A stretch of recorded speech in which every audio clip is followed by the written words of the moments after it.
Bonjour à tous et bienvenue dans ce flash de 10 heures. Le vice-président était hier au 5e congrès des historiens africains. Pendant 4 jours, les acteurs du secteur vont réfléchir à la redynamisation de leur association, mais surtout à leur contribution à l'émancipation des peuples africains. Nous y reviendrons largement à 13 heures. Les récentes pluies qui se sont abattues sur Abidjan ont fait des victimes et des dégâts. Pour apporter le soutien du gouvernement, le ministre d'État, ministre de la Défense, s'est rendu au quartier Bokabo, c'est à Abobo. Il a annoncé des mesures prises pour l'évacuation des Onoudi à Boussanogo. Le ministre d'État, ministre de la Défense, Ahmed Bakayoko, apporte le soutien et la compassion du gouvernement aux populations du sous-quartier de Bokabo dans la commune d'Abobo, touchées par les pluies qui se sont abattues le lundi dernier à Abidjan. Des ruelles rendues impraticables, des quartiers coupés à la circulation et du reste de la ville. Véritable problème pour les habitants du quartier de Bokabo, dont des cours ont été inondés. Il y a eu une urgence, il y a une situation particulière en tant que responsable politique, en tant que maire élu, avant mon installation déjà, me rendre compte de la situation. Par ailleurs, le ministre d'État Ahmed Bakayoko a pu se faire une idée du fonctionnement des bassins d'orage dans la commune. Abobo est un plateau élevé. J'ai vu qu'il y a à peu près 22 bassins d'orage, dont 11 qui sont aménagés. Donc il y a encore 11 à aménager.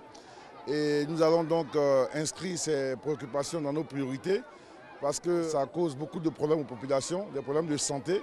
Je suis attaché à faire en sorte que nos populations vivent dans des meilleures conditions. Une visite qui aura permis au ministre d'État, ministre de la Défense Ahmed Bakayoko, de toucher du doigt les préoccupations des populations d'Abobo.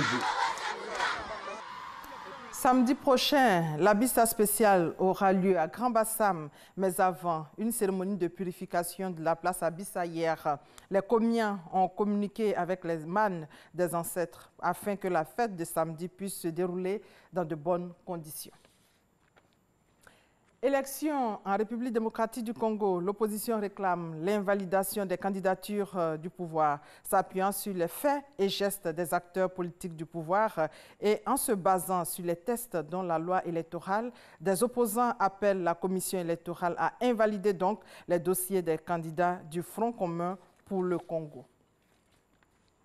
Les Malgaches, eux, étaient aux urnes hier. Entre Rajoel et Marc Ravaloman, deux des candidats à la présidentielle malgache, se sont dit confiants dans leur victoire après le premier tour organisé dans le calme hier dans ce pays coutumier des crises politiques. Et en Guinée, 2 hommes ont été tués hier soir par des tirs de militaires guinéens dans une banlieue de Conakry, secouée dans la journée par des affrontements entre manifestants et forces de l'ordre. Et au Zimbabwe, pour terminer, 47 personnes, dont 2 enfants, ont péri aussi hier dans une collision de 2 bus au nord-est du pays. L'annonce a été faite par la police et c'est la fin de ce flash. On se retrouve à 13 h. Merci de votre fidélité.